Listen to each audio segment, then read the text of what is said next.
Hey, welcome. Today we're going to dive into a really powerful idea from Sondra Wheeler's book, The Minister as Moral Theologian. This book gets right to the heart of what Christian leadership is all about. It says ministry is way more than just running programs or preaching sermons. It's about guiding God's people toward faithful living in a pretty complex world.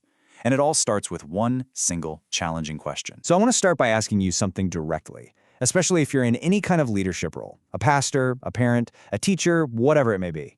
Are you consciously shaping the moral understanding of the people you lead? Because here's the thing, you're already doing it, whether you realize it or not. Every single choice you make, every topic you avoid, every decision in that church board meeting, it all sends a message. You know, your silence can speak louder than your words. Your life becomes the curriculum for your community.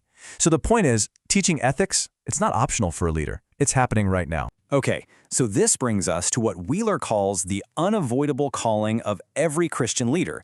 You're a moral theologian. And no, that doesn't mean you have to be some stuffy academic. It means being a practical, on-the-ground guide for God's people. That word, formation, it's absolutely key. This role isn't just about giving people information, like a list of do's and don'ts. It's about spiritual transformation. It's about helping people become the kind of people who see clearly, who love deeply, and who choose wisely. People who actually reflect the character of Christ. So in this role, you kind of become a bridge. You're connecting the timeless truths of Scripture to the very real, messy, present-day struggles of your people. You are the moral theologian in residence, helping your community figure out what does love actually look like right here, right now. But, and this is a big but, this responsibility isn't just about what you know or what you say. It's grounded in who you are. As we're about to see, your greatest teaching tool is, without a doubt, the integrity of your own life. You know, Wheeler warns us that when we see ministry failures, they rarely come from a lack of knowledge. They grow from the inside out. It's when the immense pressures of leadership lead to isolation. It's that longing for people's approval more than God's. It's when we start seeking comfort instead of faithfulness. It's when we lose our own moral resilience.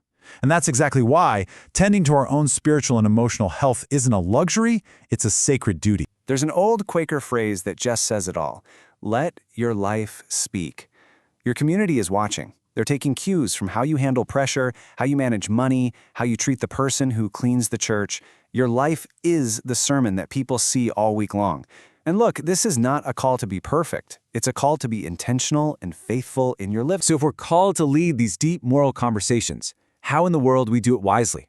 Well, Wheeler gives us three really practical lenses, three ways of looking at any ethical dilemma that can help us see things a whole lot more clearly. Now, don't let these names sound complicated. They're not. Just think of them as three different questions you can ask to get a full 360-degree view of pretty much any situation. First up is the lens of duty. This is the world of commandments, principles, promises we've made. It just cuts right through all our feelings and asks, what have I promised here? What does God actually require? It gives us strong, clear guardrails. Second, we have the lens of consequences. This one is incredibly compassionate and practical. It asks, okay, which choice is going to bring the most healing and the most help and cause the least harm to everybody involved? It forces us to remember our decisions affect real people. And third, there's the lens of virtue. Now, this one is a game changer because it shifts the focus from the action itself to the person doing the action. The question isn't just, what should I do? It's, who am I becoming? It challenges us to think, what choice best reflects the character of Christ? A character of love, joy, peace, and patience. Ultimately, these lenses aren't about giving you easy answers. Not at all. They're about helping you ask better questions. They equip you to lead your whole community in discernment, helping everyone see the beautiful, complicated shape of faithfulness from every possible angle. All right, let's get super practical now. How does all this stuff apply to one of the most visible things we do in ministry, standing in the pulpit? Preaching on moral issues, man, it's risky, but it is also an incredible opportunity for formation. And there is a world of difference in how this is done. Bad moral preaching can feel like a drive-by shooting. You know, it drops hot takes on people who aren't prepared for it, and it's all about winning an argument. But wise moral preaching? That's built on a deep foundation of trust. It earns the right to speak hard truths because it comes from a place of love.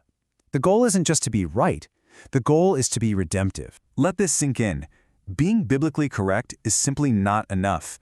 Without genuine, demonstrated love for your people, even the most biblically sound sermon can do more harm than good.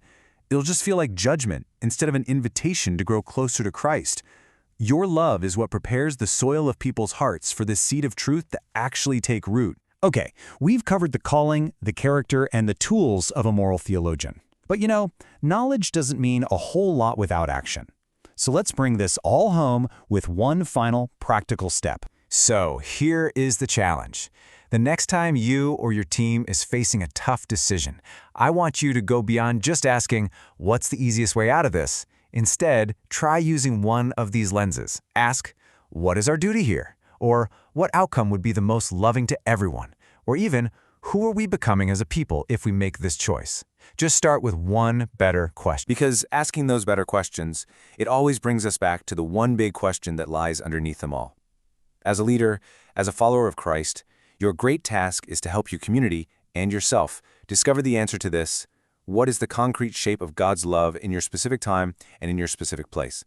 Answering that right here and today, that is the true work of a moral theologian. Thanks so much for joining me for this explainer.